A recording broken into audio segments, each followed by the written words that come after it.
Hola, de nuevo aquí con ustedes, Adrián. Hola, Adrián, ¿cómo estás?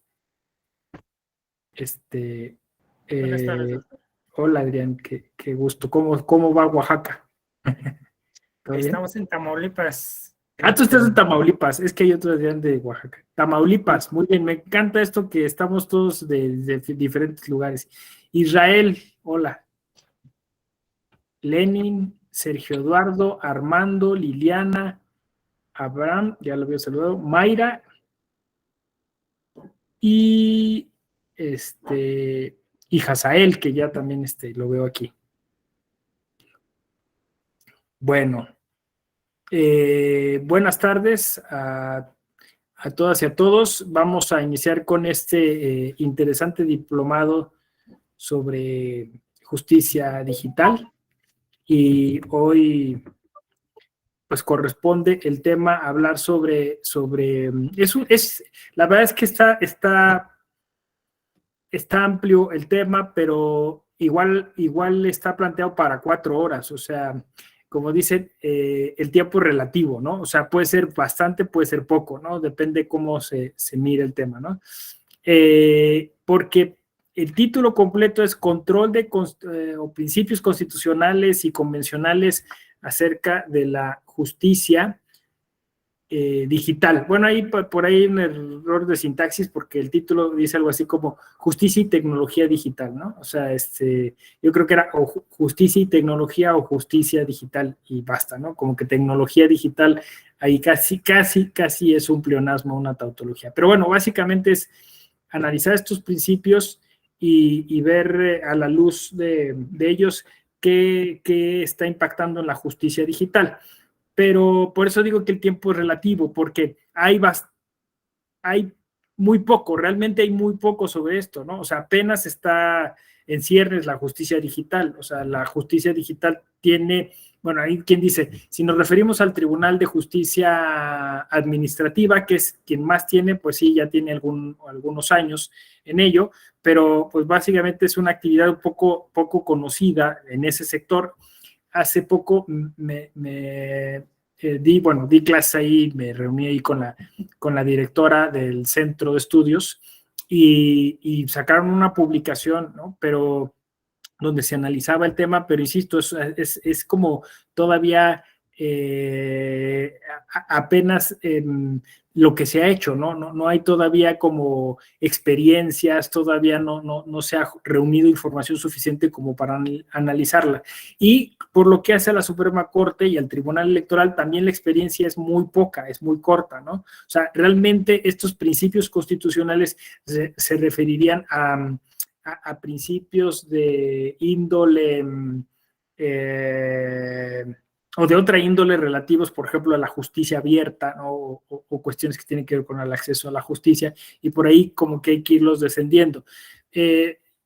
Por eso digo que es relativo el tiempo, porque es poco, es mucho tiempo a lo mejor para hablar de algo que en realidad está surgiendo, pero quizás si alguien dice, pero bueno, por ejemplo, hablar de prueba digital, pues es un montón, ¿no? Porque ya hay muchísimo escrito en otros países respecto a lo que se ha hecho, pero quizá no concretamente o no específicamente sobre el tema constitucional y convencional. De todas maneras, haremos que rinda el tiempo lo que sea necesario y plantearemos algunos de los temas que están en boga, ¿no? En esta doble sesión, es decir, esta tarde y la de hoy. Yo quiero arrancar un poco con el imaginario a propósito de este tema sobre la justicia digital, con una famosa escena de una película. Ahorita voy a explicar de qué es, nada más vamos a verla y ahorita, nada más como para tener pretexto, abrir boca, ¿no? Por aquellos que estén ahorita con el mal del puerco, empecemos con una escena de película y no se me duerman. Vamos ahí.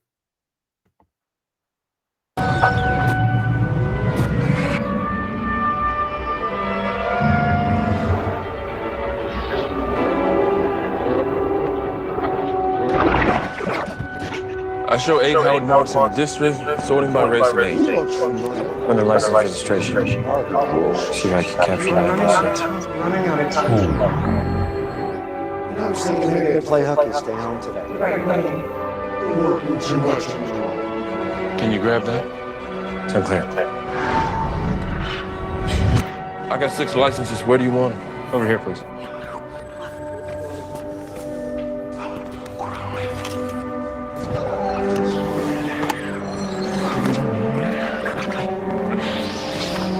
Very slow.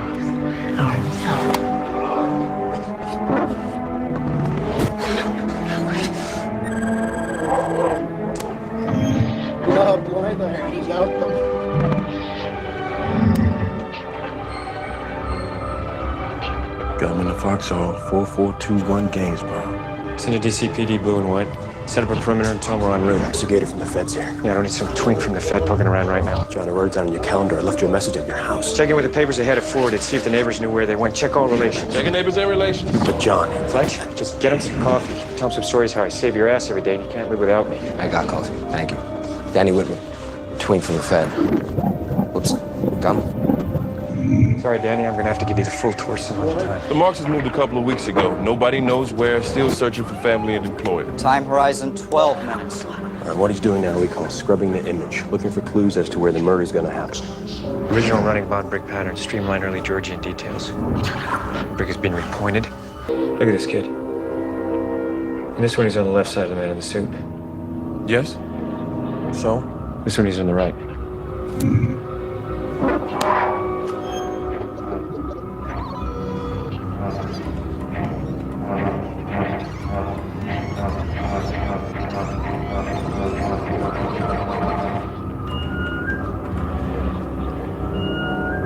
There we go, man. It's a park.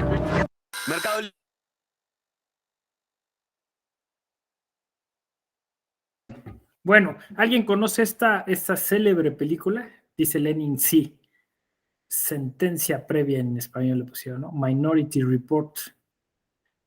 Bueno, para quien no la haya visto esta película, esta película es del director Steven Spielberg, un consagrado, ¿no? de la ciencia ficción, que toma un relato de Philip K. Dick, que es para muchos quizá el autor más importante de ciencia ficción del siglo XX, y recrea esta historia, esta trama en la cual en el futuro, en un futuro distópico, se ha alcanzado un sistema de justicia digital en el cual los delitos, los crímenes se han reducido a cero, ¿no? Gracias a este sistema de justicia. En esta escena, nada más como dije yo, de pretexto, para mostrar cómo se utiliza la interfaz, que es lo que ahí vemos, es decir, el modo en el que interactúa este personaje con la tecnología. Se han depositado en estas escenas un poco como las aspiraciones o expectativas que tenía una generación, pues sí, un poco antes de la nuestra, respecto de la tecnología y la justicia, ¿no? Y claro, esto es lo interesante, ¿no? Lo he dicho yo en otros espacios, pero la ciencia ficción muchas veces se anticipa. O sea, como ustedes saben, y es de todos conocido, muchas de las áreas del conocimiento han abrevado de la ciencia ficción. Julio Verne era fuente para muchos estudiosos y estudiosas respecto de lo que ahora ya incluso tenemos, ¿no? Incluidos los viajes al espacio, ¿no? Entonces, muchas veces estas narrativas anticipan, ese es el tema, anticipan. Y en este caso, pues anticipa lo que supuestamente tendría que ser la justicia digital, ¿no? O sea, lo que se consideraría la justicia digital. Algunos datos sobre la película, sobre la obra de K. Dick y sobre esta expectativa de justicia digital. Bueno, lo que te dicen ahí un poco es que hay como una especie de aspiración a un control, pues sí, aquí absoluto de los datos, ¿no? O sea, aquí hay un tema que tiene que ver, por eso decía, explorar como de manera intuitiva estas cuestiones, que tiene que ver con lo que se llama Big Data, ¿no? O sea, es decir, con el uso y disposición de los datos personales. Entonces, como ven aquí, pues hay una gran base de datos de la cual esta persona va seleccionando una serie de imágenes que a la postre le van a servir de prueba. Ya en esta escena no se mira, pero en una escena posterior, después de que ha armado una especie de historia, o sea, ya que tiene más o menos como establecido cuál va a ser la ruta narrativa, convoca a un tribunal colegiado. O sea, literalmente les llama por teléfono y aparece una videoconferencia, y en esa videoconferencia aparecen tres personas. Incluso el director se cuida de que una de ellas sea mujer, ¿no? Entonces hay una jueza, hay 2 jueces y está este hombre, este personaje que hace Tom Cruise, que sería una especie como de fiscal, ¿no? Entonces este fiscal les presenta la historia, les presenta las pruebas y estos jueces autorizan o dan una sentencia. Por eso se llama sentencia previa, porque lo que van a detener es algo que todavía no se ha dado, ¿no? O sea, son delitos que están por suceder. Claro, en la ficción la idea es que además hay un elemento un poco como metafísico, porque se requiere de unos precox, que son unas personas que tienen como una cognición más avanzada y pueden tener miradas hacia el futuro, lo que permite adelantarse a estos crímenes, ¿no? Esa ya es otra parte, digamos, que tiene que ver, bueno, pues eso, con la literatura. Pero yo me quiero quedar con esta parte en donde se muestran, vamos a decirlo así, temores, miedos y expectativas que tenemos respecto a la justicia digital. ¿Por qué? Porque en la misma historia y en nuestra realidad, en nuestra contemporaneidad, creemos que es necesario tener acceso a todos esos datos, pero también consideramos que es peligroso. ¿Sí? O sea, que es peligroso que unas cuantas personas puedan tener acceso a esas grandes reservas de datos, a esos grandes archivos, ¿no? Y en la película, de hecho, esto sucede, porque parece que eso genera, al menos en la trama, en el plot, genera que las personas que realmente se porten mal puedan manipular el sistema para no ser detectadas, y por otro lado dirigirlo hacia los que pues serían sus enemigos o sus detractores o las personas que no les son afines, ¿no? Entonces, en los medios públicos, porque de hecho pues en la película se ven muchos momentos en los que se está publicitando, promocionando, haciendo propaganda de este sistema. Se insiste que pues es un sistema infalible, que tiene 0 errores, tal, pero detrás nosotros vemos que en realidad hay muchísimos errores, pero se están escondiendo constantemente, ¿no? Entonces, quizá uno de los grandes temores es que la tecnología termine por simplemente trasladar todas las deficiencias que hoy existen a un mundo digital, pero que al final de cuentas serán quien opere estos sistemas, quienes tendrán que ser responsables de su uso y operación adecuada. Es decir, que no nos libramos de todos modos, por muy inteligencia artificial que sea y por muy sofisticado que sea el sistema, de que haya un factor de incidencia, un factor de manipulación y que esto pueda ser utilizado de mala manera, ¿no? Ahora, alguien podría decir, la desconfianza natural del ser humano, ¿no? Hacia pues, digamos, todo lo que no sea propiamente nuestro, ¿no? O sea, hacia un tercero, hacia las instituciones, hacia el Estado, ¿no?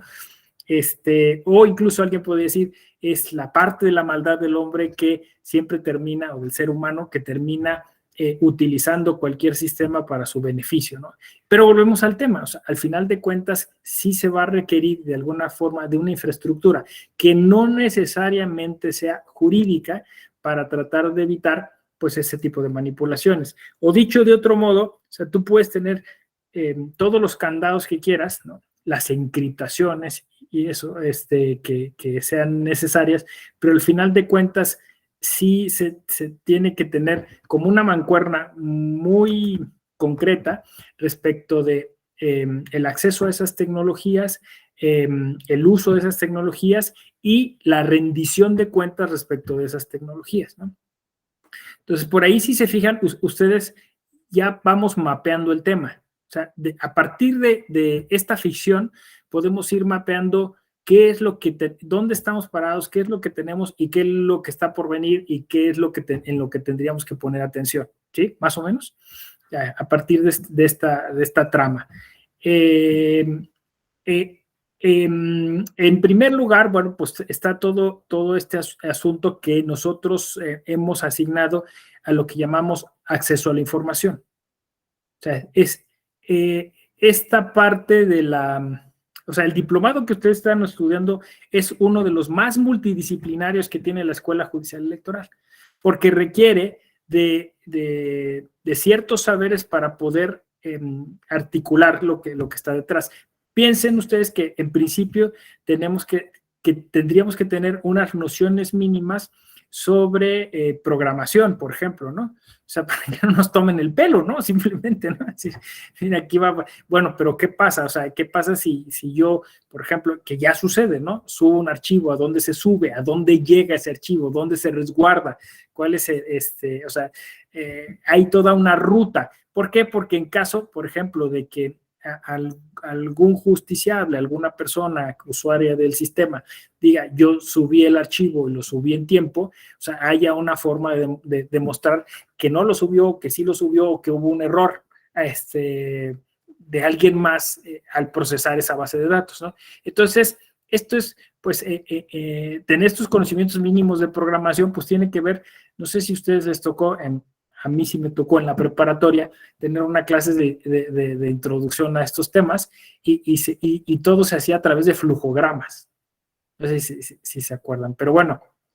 Entonces, los flujogramas básicamente te van dando lo que se llama la codificación, ¿no? O sea, te van diciendo cuáles son los procesos o los pasos en donde la información se origina y cuál es el procesamiento de esa información hasta llegar a un punto, ¿no? Entonces, en mis tiempos, pero creo que ahora mis hijos también, pero yo en mis tiempos era en la prepa, ¿no?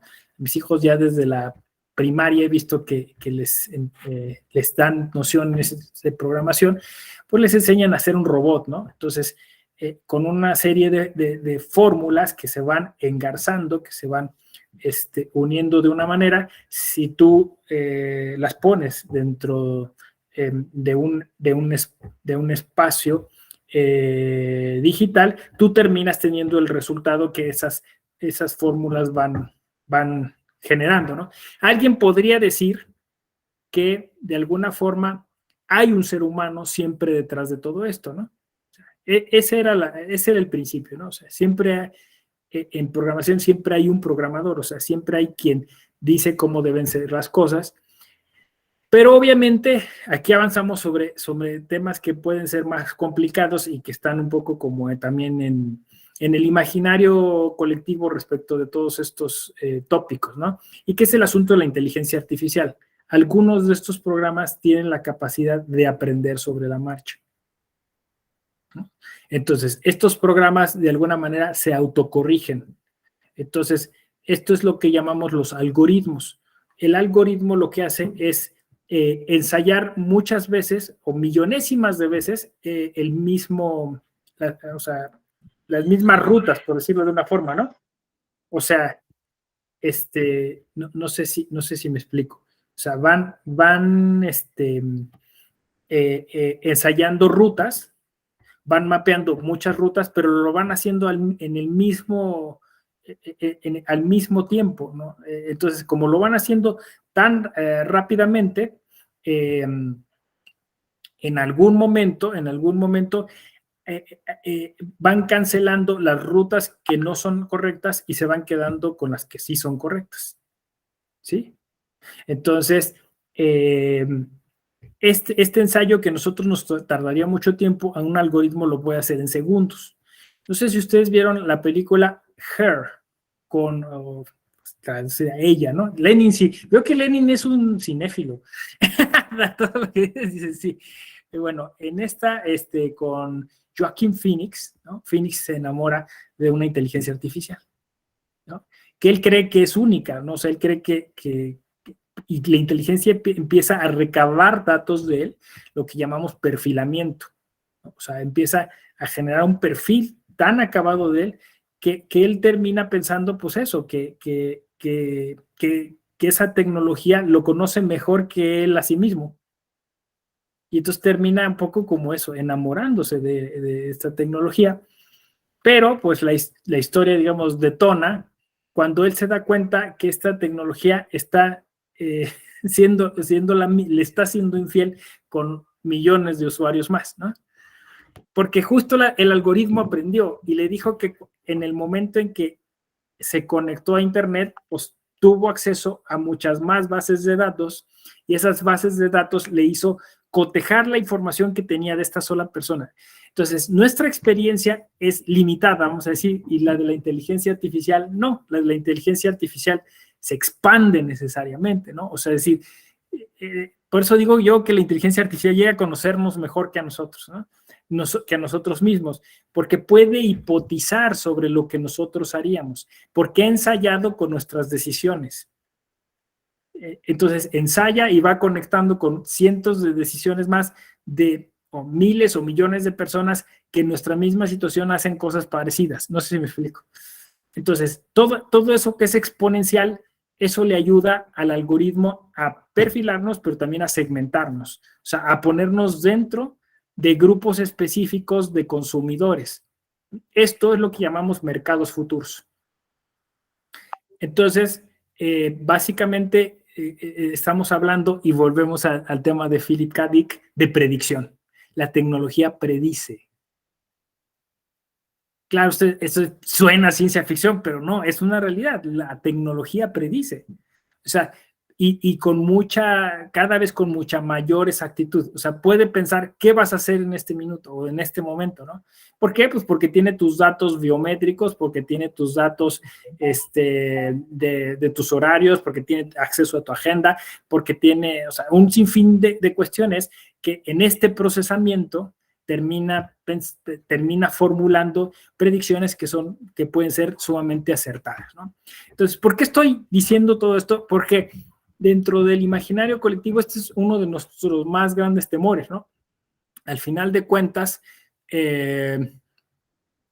no solo es que van a operar, o sea, nos van a robar la identidad y van a operar por nosotros, ¿no? Sino que incluso nos pueden llegar a condicionar en cómo operar, porque la tecnología actualmente también no solo aprende de nosotros, sino aprende a decirnos cómo hacer las cosas.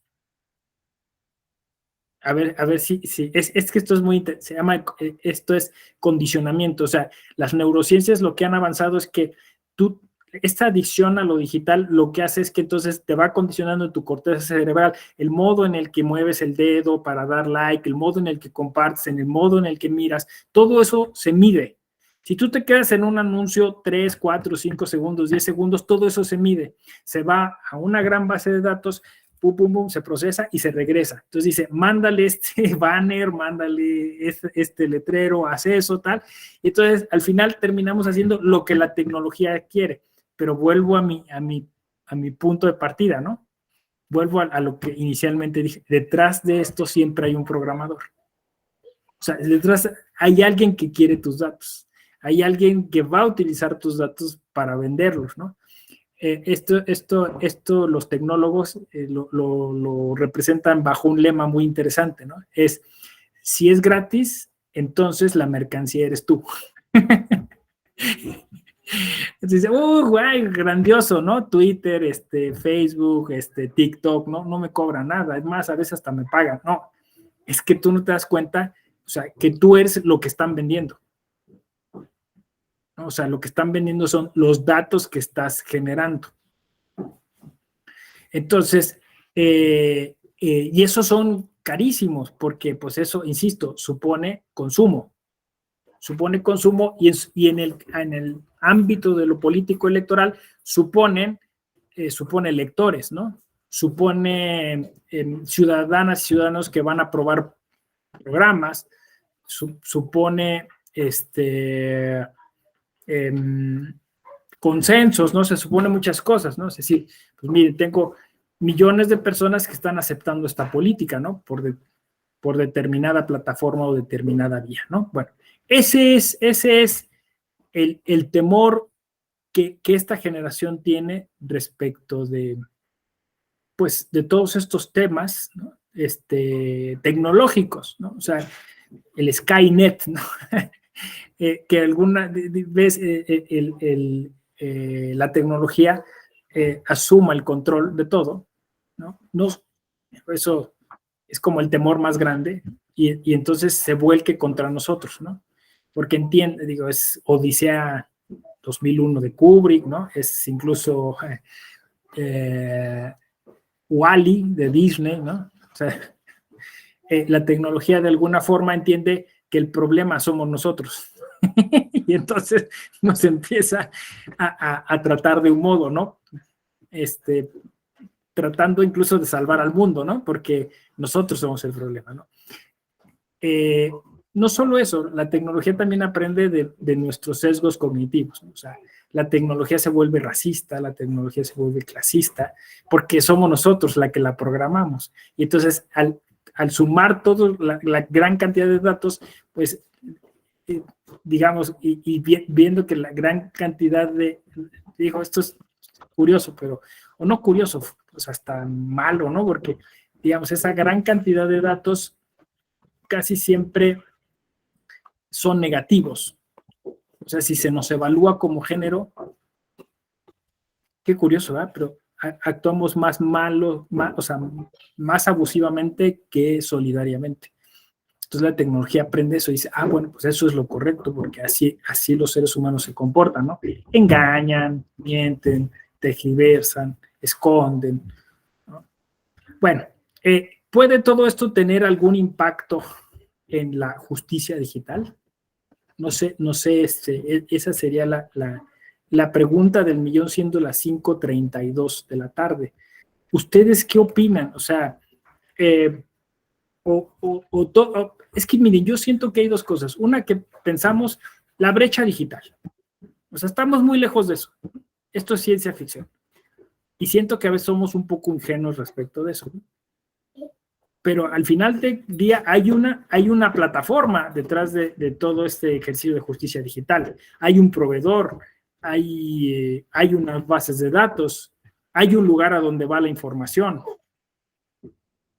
Y claro, siento que nosotros jugamos a la tecnología, o sea, todavía estamos como, ay, qué curioso, un juicio en línea, ¿no? Jugamos un poco y, pero está la FIREL, está este candado, ¿no? Y yo creo que poco a poco vamos a empezar a aceptar otro tipo de candados, ¿no? O sea, estamos así que, por ejemplo, la justicia digital nos pida reconocimiento facial, ¿no? Porque ya lo hacen algunas plataformas de bancos, ¿no? También yo creo que porque, bueno, es un sector todavía en ciernes, pero creo que también que empiece a haber algunos delitos digitales, ¿no? O sea, como el robo de identidad, ¿no? Todavía porque, bueno, ¿quién va a querer suplantar a alguien en un medio de impugnación electoral? Todavía quizá no, pero ya más adelante, quizá en un proceso más grande, donde están comprometidos quizá intereses de mayor volumen, pues eso puede llegar a suceder. Yo quizá más bien la pregunta que quería hacer en esta tarde, justo en este momento, es ¿por qué ustedes decidieron estudiar un diplomado como este? O sea, de alguna forma, para empezar a hablar de estos principios, o sea, ustedes, ¿qué preveían? ¿Qué ven? ¿Qué es lo que incluso les preocupa?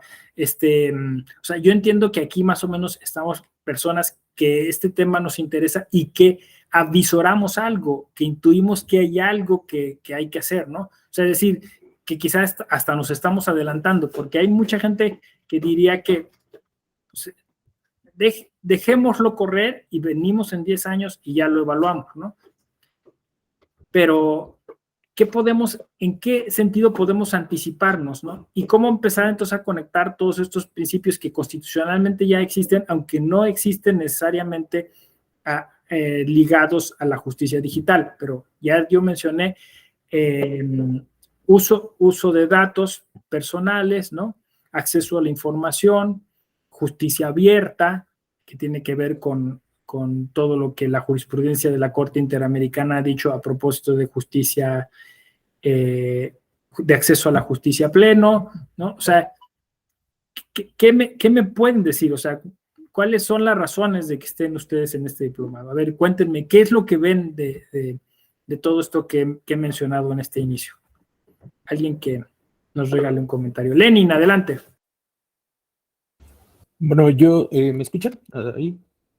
Sí. Perfecto. Bueno, yo lo que veo es un movimiento hacia más que al juicio digital electoral como tal, sino es como una apertura más al juicio electoral, ¿no? Es decir, cuando uno mete un medio de impugnación en algún tribunal local, digamos que todo el discernimiento de los jueces se hace en privado. Muy pocas veces se tiene acceso a todo lo que ellos van generando o lo que van haciendo, las decisiones que van tomando, ya hasta que vemos los proyectos en el pleno, etcétera. Y eso antes de la pandemia ni siquiera sucedía. O sea, ya lo sabíamos a través de los estrados. Fue a partir de la pandemia en que en medios como YouTube, Facebook, se empezó a transmitir la sesión en la que se votaban las resoluciones. Yo, a mi parecer, creo que más que un juicio digital de este lado en la parte electoral, sí más a la justicia abierta por medios digitales. Es decir, que ya haya este establecimiento cada vez más de acercamiento con los magistrados en los tribunales locales, en todo esto, por medios digitales, para que no existan estos problemas, ¿no? Por ejemplo, yo soy de Hidalgo, de un municipio que se llama Ixmiquilpan, y en este municipio pues hay muy pocos, se meten pocos recursos ante los tribunales porque la gente no los conoce, porque cuando se meten no hay seguimiento, porque no pueden darle seguimiento. Y esta parte es lo que a mí me interesa de la justicia digital, ¿no? De que se tenga la apertura, de que ya, por ejemplo, problemas de representación en comunidades indígenas ya se puedan seguir más de cerca, ya se pueda aperturar a esto. Entonces, eso es lo que yo avisoro, ¿no? Que poco a poco haya más apertura en este sentido, ¿no? Más allá del juicio, más allá de lo que usted mencionaba sobre la tecnología, pues a la apertura, ¿no? A que por lo menos podamos ver cómo en los tribunales se van deshilando los juicios, ¿no? Gracias. Entonces estamos en la misma sintonía, Lenin, sí, porque yo creo que efectivamente, o sea, la tecnología ya está ahí, ¿no? Y ahorita voy a mencionar un tema que a mí me preocupa bastante. Ya lo he dicho muchas veces, pero a partir de ahí podemos reflexionar. Armando, a tus órdenes. Claro que sí, doctor. Buenas tardes. Buenas tardes, compañeras, compañeros. Visualizo que con este diplomado se da una apertura todavía más para lo que el tribunal está siendo, si no punta de lanza, uno de los principales impulsores de impartir justicia por este medio. Entonces, los interesados en la materia electoral debemos de estar pendientes, debemos de ser estudiosos de las nuevas tendencias. Esto ya es una realidad. Para el próximo proceso electoral, considero que va a tener todavía mucho más auge y que gran parte de los medios de impugnación se van a resolver por esta vía. Economiza recursos, disminuye distancias, acorta tiempos, etcétera. Entonces, mi interés principal es estar actualizado, sobre todo en este tipo de juicios o impartición de justicia en línea. Es cuanto. Gracias. Sí, excelente, Armando. Entonces, sí, creo que estamos en la misma sintonía, ¿no? Es así, ¿no? Yo quizá empecé con esta visión un poco pesimista, ¿no? De la tecnología. Justo ustedes lo ponen en el contexto de... Yo por hacer como un ejercicio dialéctico, ¿no? Ustedes lo ponen en un contexto, digamos, de más optimismo y que me parece que en el justo medio es donde nos vamos a encontrar, o sea, donde nos vamos a tener que situar, porque efectivamente la tecnología acerca, la tecnología conecta, la tecnología permite acceso a información, la tecnología permite evitar traslados, costos, ¿no? Ahorrar tiempo. Efectivamente. Gracias, Armando. Israel, adelante. Hola, ¿qué tal? Buenas tardes. Pues, en efecto, a mí este diplomado me llamó la atención por varias razones. Una de ellas porque justamente en el área donde actualmente laboro, que justamente voy llegando, se relaciona mucho con todo esto, con todos estos procesos nuevos para mí hasta cierto punto, porque pues normalmente no pasamos como profesionistas o como ciudadanos en general, pues de mandar correos electrónicos, de utilizar las nuevas plataformas, pero ya estamos hablando ahora de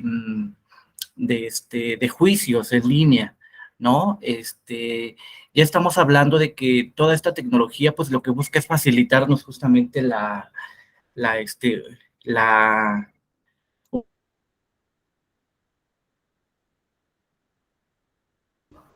Lo perdimos, ¿verdad? Bueno, la tecnología. Nos traicionó. Bueno, esperemos ahorita que regrese. Seguro.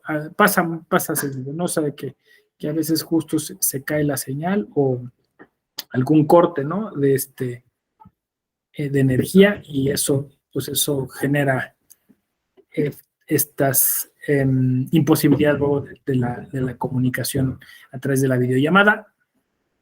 Bueno, entonces yo quería decir, dije antes, bueno, cuando terminen las intervenciones voy a decir una cosa. También creo que el tema está en que la tecnología también es mira, finalmente es una herramienta, ese es el tema, ¿no? Es una herramienta que se puede utilizar para cosas buenas, para cosas malas, ¿no? Y la tecnología, entonces, por eso decía yo que tiene que tener, mira, ya está Israel ahí, tiene que tener un grado de seguimiento, ¿no? De rendición de cuentas, que es creo que lo que está faltando. ¿Quién es el proveedor? ¿Cómo se está haciendo? ¿Cuántos usuarios tuviste? ¿Cómo lo hiciste? ¿Cuál es la información que diste? Todo eso, o sea, esa rendición de cuentas es más importante. Israel, te escuchamos. Una disculpa, perdón. Y comentaba que pues buscamos que se nos facilite la vida en general, ¿no? Como ciudadanos, como trabajadores incluso. Y la verdad es que al inscribirme a este curso, sí he estado descubriendo cosas que a lo mejor no había yo visualizado, que el tema va más allá de simplemente mandar documentación vía electrónica, va más allá de eso, hay otras aristas que no hemos revisado y que pues son motivo de preocupación, ¿no? Una de ellas, por ejemplo, es que hoy en día la gente que propiamente no es abogada, por ejemplo, hablamos de gente que son informáticos, que estudiaron temas de este tipo que tienen que ver con la computación y las redes y las ingenierías, pues ya están más relacionadas con estos asuntos, ¿no? Yo lo veo, por ejemplo, aquí en el área, y aquí en el área muchos de ellos no son abogados y sin embargo tienen un manejo muy excelente de toda la documentación que ingresa y saben incluso o tienen alguna noción de lo que te está hablando, ¿no? De qué temas está llegando. O sea, de repente me sorprende porque pues normalmente piensas en alguien que estudió una ingeniería en sistemas o algún un tema de estos y pues no tienen es más, ni les gustan los temas de derecho, ¿no? Y al revés nosotros, igual también nos enfocamos en la parte del derecho, pero en la parte esta de las tecnologías como que no lo tomamos en cuenta. Entonces es una nueva forma, incluso yo creo que con este avance de la tecnología va a requerir que incluso nosotros o las nuevas generaciones que ya vienen así,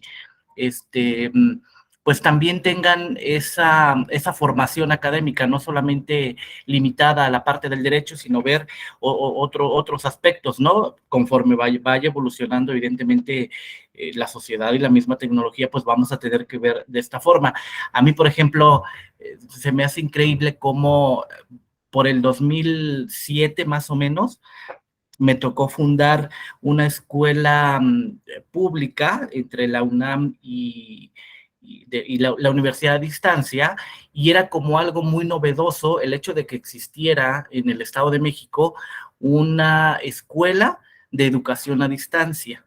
Era así como que lo máximo, ¿no? Creo que la única que había era en Hidalgo, por algunos temas, y se funda esta escuela, universidad, obviamente, aquí en el Estado de México, y entonces era como que lo más moderno, ¿no? Pues voy a estudiar en línea, a la gente le prestabas una computadora porque tenía salas, era una escuela virtual, literal, ¿no? Teníamos una sala de videoconferencias muy grande y nos enlazábamos vía satélite, y bueno, el tema es que, digo, del 2007 para acá, cuántos años han transcurrido, y bueno, ahora estamos sentados frente a un teléfono y podemos tomar clases, podemos tomar maestrías, y es impresionante pues cómo cómo es arrollador este desarrollo de la tecnología, ¿no? O sea, nos va llevando a puntos que a lo mejor ni siquiera nos imaginamos el día de mañana, ¿no? Y lo mismo ocurre con todos estos procesos de la justicia en línea que pues busca que se nos facilite la vida, busca que todo lo podamos hacer más, de una manera más sencilla, más ágil, evidentemente respetando los derechos, respetando a las partes, y básicamente eso es lo que se busca, ¿no? Entonces, por eso a mí me pareció muy importante, y le repito, porque estoy en un área que justamente vemos todo eso, ¿no? Todo el tiempo es estar trabajando con el Tribunal de Justicia Administrativa, con el Consejo de la Judicatura Federal, con Suprema Corte. Entonces, estamos todo el tiempo en ese trabajo, con todos los problemas que eso también implica, porque también hay ocasiones en las que el sistema nos deja tirados. Como decimos, siempre atrás de algo, de un programa, de una situación así, hay seres humanos. Entonces, que están ahí trabajando para que eso funcione, ¿no? Y si un día no funciona algo, pues sí nos meten aprietos, porque nos ha tocado que hay ocasiones en las que estamos a punto de que nos dé la medianoche porque el sistema se cayó o algo no funcionó, y entonces estamos ahí con el alma en un hilo porque el término se nos vence, ¿no? O sea, problemas que la misma tecnología nos va presentando, ¿no? Gracias. Sí, no, excelente, excelente, porque veo que entonces ustedes han hecho un ejercicio muy interesante de descubrir áreas de oportunidad a partir de este diplomado, ¿no? Y han hecho adecuadamente. Tú, como dices, tú de hecho lo desarrollas en tu cotidianeidad, y eso pues te permite tener más elementos empíricos para conectar cosas, pero ciertamente, como las tres participaciones, detecto áreas de oportunidad que curiosamente uno, cuando lo analiza superficialmente el tema, no llega a detectar, ¿no? Pienso, por ejemplo, en el tema de acceso a la información, o sea, no es solamente, como se decía, información que tenga que ver necesariamente con los juicios o concretamente con los juicios en línea, ¿no? Sino estamos hablando también, como ustedes dicen, se requiere estadística, se requiere acceso a los archivos judiciales, se requiere acceso a un cierto tipo de información para poder entablar un recurso, para poder interponer un medio de impugnación, ¿no? Entonces, todo eso también tiene que ser garantizado por el Estado, ¿no? O sea, es decir, en esta idea de justicia y tecnología, si bien a lo mejor no vamos a encontrar principios tan precisos, tan detallados, sí los encontramos, digamos, de manera indirecta o tangencial, porque pues el Estado tiene que garantizar este acceso a la justicia y tiene que garantizar también este acceso a la información, ¿no? Entonces, cuando por ejemplo nos encontramos que muchos de los tribunales, y ya es una obligación, no tiene esa información judicial disponible, pues ya ese es un tema, ¿no? O sea, ese es un problema, y es incluso incumplimiento con una obligación constitucional y convencional, ¿no? En su momento se mencionó por la reglamentación conducente a acceso a la información, que todos los tribunales tenían que tener las sentencias más destacadas y sobresalientes, pero al ver que nadie subía casi nada, entonces dijeron, no, ¿saben qué? Tienen que tener todo. Entonces Entonces, la obligación hoy, al 2022, es que todos los órganos jurisdiccionales de México tengan toda la información disponible. ¿Cuánto hemos cumplido con eso? Creo que 20% o quizá menos, ¿no? Entonces, ahí es un tema tecnológico que tiene que ver con justicia digital, con justicia en línea, que no se está cumpliendo cabalmente y que tampoco hay una estrategia para hacer cumplir a los tribunales, ¿no? Ya déjense ustedes de que tengan, ¿cómo se dice? Una plataforma para interponer recursos. No tienen ni siquiera la información, ¿no? O sea, como un correo electrónico a dónde enviar o un lugar donde quejarse, ¿no? O donde comunicarse con alguien, ¿no? Y esto, como también ustedes ya lo mencionaron, la pandemia fue una oportunidad para muchos de poder desarrollar ese trabajo, y otros, incluso me comentaban, están volviendo a las andadas, ¿no? Es decir, ya se acabó la pandemia, ahora ya, entonces nos quitamos de esa obligación de darle al justiciable, a la ciudadanía, estos servicios digitales, que son servicios digitales que son mínimos y que se deben de tener, ¿no? Es decir, estos sitios, estos portales web no pueden ser hechos de cualquier manera, tienen que ser hechos bajo la premisa que tienen que servir a cualquier persona. Lenin incluso mencionó, pues estamos hablando a veces de personas que tienen algún tipo de dificultad para acceder a la tecnología, pero yo siempre he dicho, pero es mejor que esté ahí a que no esté. ¿Por qué? A ver, una persona que vive en una comunidad indígena, es que no va a tener acceso. Sí, pero le es más fácil llegar a la siguiente cabecera municipal o al pueblo donde hay un internet que irse hasta donde está el órgano, ¿no? Entonces, es más fácil que ahí alguien le comunique, le abra la página y le diga, mire, ya no necesita ir hasta Jalapa o hasta Monterrey, aquí mismo puede usted informarse sobre lo que requiere, ¿no? Entonces, a veces la tecnología no es que tenga que ser con una plataforma súper sofisticada, sino simplemente con que sea accesible, ¿no? Dicen, los tecnólogos le llaman amigable. Hay páginas que son muy amigables. A mí me parece que la página, por ejemplo, las páginas en general del Poder Judicial Federal son sumamente deficientes para el nivel de tecnología que hoy tenemos, ¿no? O sea, la de la Corte y yo creo que también la del Tribunal Electoral. Y no entiendo por qué, o sea, porque tú entras a muchas otras páginas, otros sitios web, o sea, simplemente de hacer un cotejo, pues te das cuenta de que hoy es posible tener buenos menús, ¿no? Tenerlos a la vista, no estar como buscándole por dónde. Y esto es quizá mi tema, ¿no? O sea, yo lo iba a platicar con una anécdota, lo platiqué en el último foro que tuvimos a propósito de este tema de transparencia. Decía yo que cuando a mí me tocó estar en la Suprema Corte, cuando el ministro Cosío llegó, fíjese, ya llovió, ya hasta se fue. Y bueno, cuando llegó Cosío decía que le parecía inaudito que la información judicial tardara tanto tiempo, ¿no? O sea, decía, a ver, hay una sesión pública y todo el mundo, ya entonces había canal judicial, ahora Justicia TV, y se difundían las sesiones del Pleno, ¿no? Entonces decía, pues, ¿cómo es posible que todavía tengamos estenógrafas, ¿no? O sea, que estén ahí unas señoras, porque eran señoras, no sé si todavía así tecleando, ¿no? Y entonces estaban haciendo esa versión cuando todo el mundo está escuchando las decisiones a las que estamos llegando, ¿no? Y después esa información, decía José Ramón Cosío, se podría procesar de un modo, o sea, decir, debería de haber un software que va recogiendo todo eso y después, pues, básicamente terminada la sesión, esto es lo que se votó y estas son las conclusiones.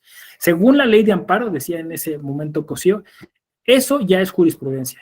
O sea, si se ha alcanzado los números, la votación, si ya el propio software recaba que ha habido precedentes, que se están, ¿no? Además, ahora con toda la idea que traemos de los precedentes y que ha habido una reforma al respecto. O sea, lo de Cosío hoy tendría más sentido, pero bueno, básicamente al final decir, esta es una tesis aislada, esta es una tesis jurisprudencial, esta va para tribunales de tal tipo, esta va para todos, esta es más, va al diario oficial de una vez. Decía, ¿por qué no podemos tener un software así, no? Y dijo, yo me comprometo que en lo que soy ministro, eso va a cambiar. Y miren, Cosío ya se fue y no cambió nada. Sigue igual. Entonces yo llegué a pensar que quizá es una forma de gestión de la información. No buena, no positiva. O sea, es una forma de, o sea, ¿cómo diría? Que le conviene a la gente del Poder Judicial Federal, ¿no? Porque entonces puede jugar con los tiempos, ¿no? Piensen ustedes, no sé si les tocó seguir lo de la prisión preventiva oficiosa, ¿no? Parecían quinielas de cierre de liguilla, ¿no? O sea, a ver, ¿cómo votó? No, ya no supe, sí o no, qué o cómo, ¿no? Y nadie tenía certeza de nada, ¿no? O sea, además ahora, fíjense, con tantas redes sociales, pues a lo mejor estabas en un chat en WhatsApp, estabas siguiendo algo en Twitter o un noticiero por la radio, todo eso se podía hacer digitalmente, digamos, pero la Corte no tiene un sistema para informar y decir, pasó esto. ¿Por qué? Yo creo que porque justo no les conviene. Perdón por mi teoría conspiracionista, pero, o sea, es una manera entonces de decir informo, pero no informo, ¿no? Tienes acceso, pero no lo tienes, ¿no? Y entonces tienes tiempo, pues, para acomodar, para arreglar, para negociar, ¿no? Y digo, puesto así, suena, entiendo, suena un poco feo y terrible, ¿no? Pero vuelvo a lo mismo, podríamos tener la tecnología de punta. Si no tenemos la voluntad política para operarla, no vamos a poderla operar de ninguno. Eso, quizá ese era mi punto, ¿no? De arranque con esto. O sea, es lo que yo quería hacer esta clase un poco, ¿no? Porque entonces nos va a tocar, y a ustedes sobre todo, que van a ser egresados de este diplomado, un poco empezar a litigarlo, a exigirlo. No sé si me explico, o sea, porque a mí me parece que los tribunales no quieren del todo transitar hacia allá. Y eso me estoy refiriendo a los servicios que la justicia tiene que tener en lo digital. Ya déjense ustedes de un juicio en línea. Los servicios mínimos que se tienen que tener en línea, ¿no? Yo creo que ahí todavía hay bastantes huecos, insisto, y si nos vamos, digamos, hacia las entidades federativas, creo que todavía el asunto es más grave, ¿no? Porque, pues todavía en algunas, digamos, páginas de la justicia federal, pues encuentras nombres, encuentras teléfono, la extensión, ¿no? Pero en las de las entidades federales no encuentras nada, ¿eh? A mí que me ha tocado buscar, dice, ¿quién sabe quién será, no? O sea, o ves ahí el nombre del secretario, la secretaria, y dices, pero pues no la encuentro por ningún lado. Cuando supuestamente hace 10 años, cuando se habla de transparencia, ¿se acuerdan de eso, de la transparencia? O sea, tenías que, esa era una obligación, tener disponible por acceso a la información los datos de todos los servidores públicos, ¿no? Dice Adrián, no son transparentes ni con sus prestaciones. Bueno, es que ese es todo un rollo. Es que el tema del acceso a la información va ligado con el de la rendición de cuentas. Por eso empecé con ese tema, ¿no? O sea, también hay que rendir cuentas en lo digital. ¿Cuánta gente nos está consultando? ¿Cuánta gente nos está mirando? ¿Cuánta gente ha descargado cosas? Y aquí es importante eso. Adrián, adelante. Hago el comentario porque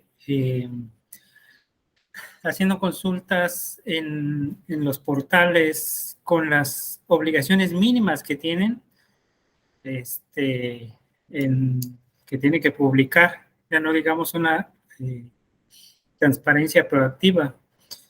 Es un laberinto además de que los formatos diseñados por el INAI para el cumplimiento de esas obligaciones son unos mamotretos que, bueno, contienen 100 celdas de información donde lo que hacen es desalentar cualquier consulta.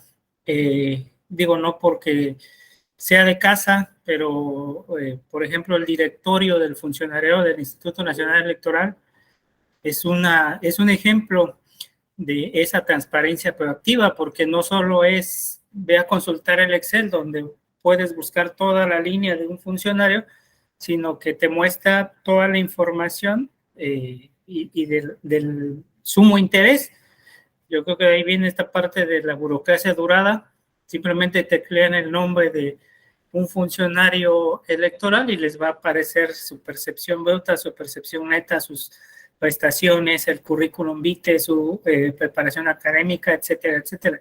A eso me refiero con esta transparencia proactiva, el abrirse a, y en una situación parecida con el aspecto de la justicia en línea. De lo más novedoso que yo encuentro es cuando los magistrados de la Sala Superior publican un adelanto, un extracto de la sentencia, o mejor dicho, del proyecto de resolución que van a discutir en próximos días.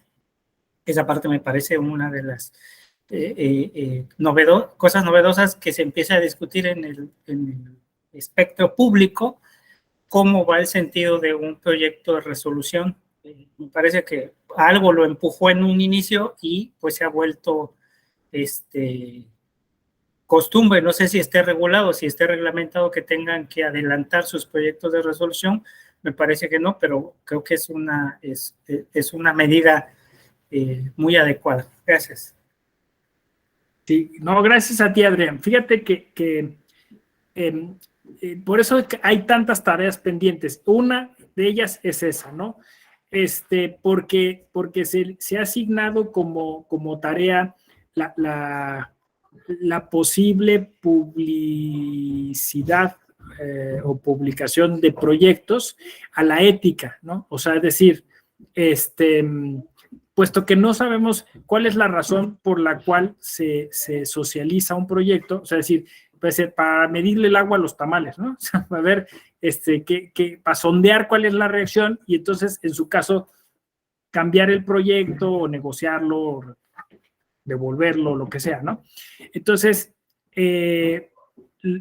por ahí había una propuesta del magistrado Flavio Galván, ¿no? Bueno, ahora profesor investigador de esta Escuela Judicial Electoral, en donde decía que fuera una cosa, eso, como dices tú, ya regular, ¿no? O sea, es decir, que siempre se publicaran. Y que él proponía que incluso se publicaran al mismo tiempo para evitar suspicacias. O sea, es decir, que los demás magistrados conocieran al mismo tiempo que la gente el proyecto, para que no hubiera que, bueno, pues primero se reunió con alguien y entonces ahí lo negoció, ¿no? Porque, claro, es que el tema es que si son las razones jurídicas que un magistrado o una magistrada tiene sobre un asunto, no tendría por qué estar susceptible al cambio, ¿no? O sea, no es que llegas con dos proyectos, llegas con un proyecto, ¿no? Entonces, claro, las veces que se han publicitado los proyectos ha sido porque el magistrado en cuestión, la magistrada en cuestión considera que debe ser así, pero las razones, o sea, no hay mayor exigencia de saber los argumentos de por qué sí lo hace o por qué no lo hace, ¿no? Entonces, sí hay una discusión en el Tribunal Electoral, al menos en la Corte no lo sé, pero en el Tribunal Electoral sí lo hay, y está ligada a un código de conducta que se está redactando, a un código de ética, ¿no? Para que esté bien regulado, porque esto nos pone además en otro tema que tampoco se ha discutido mucho, pero tampoco se ha regulado ni se ha puesto por escrito, que es el tema del uso de redes sociales. Es decir, los magistrados, las magistradas, tanto federales como locales, tienen y pueden usar sus redes sociales. Pero ¿cómo distingues entre una red social que se usa de manera personal y una red social que tiene carácter de informativo? No sé si me explico, ¿no? Es decir, esto para claridad y justo en aras de transparencia, pues la gente debiera saber si es una cuenta que se usa para fines de informar el trabajo de alguien o se está utilizando simplemente como se pone a veces en algunos rubros, ¿no? Títulos o biografías, como se le llama en Twitter, las bios, si es, pues no, es a título personal, ¿no? Los comentarios son aquí a título personal. Y lo que casi siempre se dice ahí es que en la medida de lo posible las cuentas personales se usen para ventilar asuntos o cosas del tribunal y que eso se haga a través de una cuenta institucional. Pero aquí el tema es que si justamente se están cabildeando los asuntos, pues ningún magistrado va a utilizar una cuenta institucional para hacer algo en lo que está, sí más o menos, o sea, en lo que está justamente cabildeando, ¿no? Entonces, bueno, es un tema, porque claro, siendo servidores públicos, además tienen la obligación de que si abren una cuenta, no pueden bloquear a nadie, no puede, o sea, tienen que darle acceso a todo mundo, ¿no? Y redes sociales, pues eso, como Twitter o Facebook, pues te tienes que arriesgar al escrutinio público y a que te digan de todo, o incluso a que haya bots, o que haya, pues eso, un uso incluso personalizado, o ataques, o acoso, o lo que sea, ¿no? Entonces, es un tema bien complicado,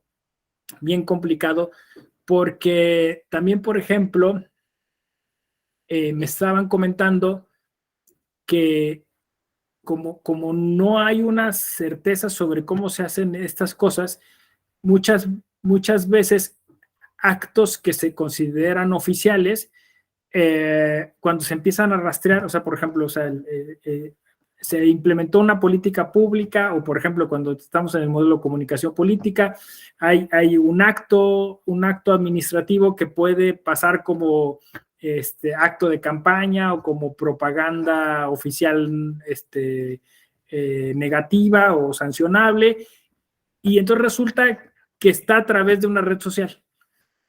No sé si me explico. O sea, no hay un oficio, no hay un respaldo, sino que fue una decisión que se tomó a través de WhatsApp. Entonces, muchos de estos rastreos de cómo está esa información, pues requieren obviamente de expertos que sigan eso que se llama huella digital, ¿no? O sea, de rastrear de dónde llegó, ¿no? Porque claro, el tema es, a ver, imagínense, ¿no? Un chat de muchas personas en algún gobierno, que ha sucedido, ¿no? En donde se les está indicando pues que tienen que ir a votar de una forma, o que tienen que acarrear a ciertas personas, o que tienen que hacer eso, ¿no? Entonces, pues eso se borra, ¿no? Se borra. Pero si alguien dentro del chat denuncia, pues obviamente hay que darle seguimiento, y hay que echar mano de la tecnología. Pero volvemos al tema, ¿no? O sea, no está regulado y como veo yo, o sea, siempre hay la posibilidad de utilizar esa herramienta de manera negativa. Por eso yo lo que he llegado a pensar es que al lado de todo esto, o sea, toda esta posible o potencial regulación, tiene que ver también un tipo de cultura, un tipo de voluntad política, un tipo de ética y un tipo de capacitación para usar responsablemente esas herramientas. Sí, porque además esas herramientas cada día son mucho más creativas, descubren muchos modos de hacer trampa y sin que te cachen, ¿no? Por decirlo así. Entonces, en un derecho electoral como el nuestro, donde constantemente se está recurriendo a esa alteración, a ese alargamiento, a ese encontrar el hueco, pues es muy probable que la tecnología se utilice de esa manera. Es más, que se haya utilizado y que ni sepamos. ¿Sí? Más o menos. Entonces, bueno, fíjense, por eso empecé diciendo, esta clase puede ser muy poco tiempo o mucho tiempo, dependiendo, porque pues casi todo lo que está en la Constitución básicamente serviría como una especie de contención o de medida para aplicarle a todo lo que tiene que ver con justicia y tecnología o justicia y digitalidad, ¿no? O sea, lo que tiene que ver con la libertad de expresión, por ejemplo. O sea, si nos metemos en ese caso concreto, pues resulta que también, aquí también es bien sutil, hay todo un marco regulatorio en México y a nivel internacional, encabezado incluso por la Organización de Naciones Unidas y la UNESCO en específico, a propósito de lo que se llaman discursos de odio. Entonces, puede haber que, puede existir que se esté utilizando una serie de recursos digitales para incrementar o acrecentar o difundir discursos que generan violencia de género o que generan racismo, que generan clasismo, ¿no? Y se está haciendo incluso de manera oficial. Y eso está mal, o sea, está violando un montón de principios constitucionales y convencionales, pero pues es muy, digamos, complicado, difícil, incluso no existen de alguna forma tampoco las instancias para denunciar este tipo de actos a veces, ¿no? Y bueno, el caso célebre que se pone y es el que se puso a consideración dentro de la Escuela Judicial Electoral fue el de Donald Trump, que fue analizado, o sea, curiosamente por el Comité de Ética de Meta, ¿no? De Facebook, ¿no? De Metaverso. Y ese comité está tomando decisiones bien interesantes. Aunque se trata de una empresa privada, este comité está constituido por expertos y expertas, curiosamente, algunos de ellos salidos de temas del derecho internacional público de los derechos humanos. Me refiero obviamente a Catalina Botero. Catalina Botero colaboró en la Corte Interamericana y después fue a integrar el Consejo de Meta, ¿no? Y entonces ella contaba que en ese caso de Trump, pues obviamente se demostró que Trump estaba asusando a la gente. También Pamela San Martín, exacto. Pamela San Martín está en ese comité. Donald Trump estaba asusando a la gente a través de sus redes sociales para cometer los actos del Capitolio, ¿no? Y entonces ahí la cuestión era que se tenían que reunir como de manera así urgente para cortarle el Facebook o el Twitter a Trump, ¿no? Creo que fue Twitter, ¿no? Entonces, claro, eso, o sea, eso dices, bueno, pasó en Estados Unidos, ¿no? Pero obviamente volvemos al tema de la capacidad, digamos, tecnológica, financiera, económica que algunos actores políticos tienen para poder utilizar la tecnología a su favor y en contra de otras personas, ¿no? Entonces, ahí es donde empieza a surgir, como digo, casi todo lo que está en la Constitución se conecta ahí. ¿Por qué? Simplemente porque lo que estamos trasladando es todas nuestras actividades a lo digital. Entonces, piensa en libertad de asociación, ¿no? Derecho a la educación, incluso cosas concretas como derecho a la educación política. O sea, tenemos derecho a una educación política, tenemos derecho a una alfabetización digital política. O sea, nosotros tendríamos derecho a que se nos informara cómo saber distinguir entre fake news e información política relevante. Tampoco tenemos esa posibilidad hoy en día, ¿no? Entonces, las posibilidades, como ven, son infinitas. O sea, se pueden hacer muchas cosas, se pueden conectar muchas cosas, ¿no? Ahora les voy a compartir una página que me parece les será de suma utilidad.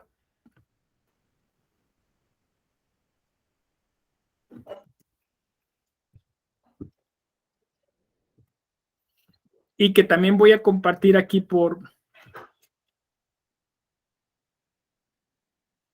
este medio para empezarla a mostrar un poco, ¿no? Fíjense, es el marco normativo en la materia aplicable al Poder Judicial de la Federación respecto de lo que llama la Corte tribunal virtual, tribunal electrónico, juicio en línea, expediente electrónico o firma electrónica. Esto porque a raíz de la pandemia, efectivamente, hubo muchas consultas a la Suprema Corte sobre qué se debía hacer para responderle a las personas. Entonces, la Corte hizo este micrositio donde se encuentra la legislación que es importante tomar en consideración y en cuenta respecto de toda esta cuestión tecnológica y digital, ¿no? Entonces, esta pues básicamente habría que revisarla punto por punto, ¿no? Hay cosas muy, muy, muy interesantes. Bueno, me parece que obviamente algunas aplican, digamos, de manera directa, inmediata, y otras, pues, es a nivel, eso, consultivo, ¿no? Es como para dar luces, para dar indicios por dónde se debería de ir, ¿no? Esta la vamos a revisar mañana, y mañana vamos a revisar la misma información que a nivel interamericano. Aquí está el Tribunal Electoral del Poder Judicial de la Federación, y está justamente la parte solo conducente, a ver, a lo tecnológico o lo digital.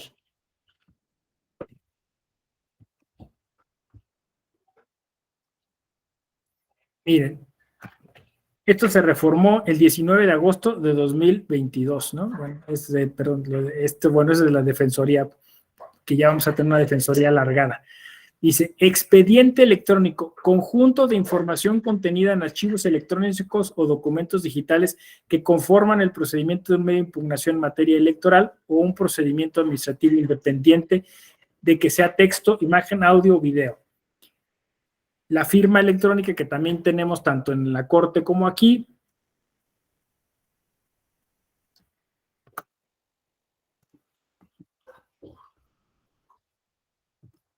Bueno, entonces, lo que vamos a hacer mañana se va a poner muy bueno. Vamos a hacer un recorrido por esta información que ya tenemos disponible. Vamos a ir de lo nacional a lo interamericano. Hoy hicimos este gran preámbulo. Yo lo que sugiero es lo siguiente: exploren con libertad la página que les acabo de mandar. Estoy seguro que van a ir de inmediato, casi, porque tiene bastante información, ¿no? Y mañana entonces vamos a comentar un poco, porque podría parecer que es bastante información, pero en realidad son cosas muy, muy concretas. Y mañana entonces discutiremos sobre este tema. ¿Sí? ¿Les parece? Bueno, muchas gracias. Cuídense. Hasta luego. Muchas gracias, doctor. Buenas tardes. Gracias. Gracias. Buenas tardes. Hasta luego. Buenas tardes.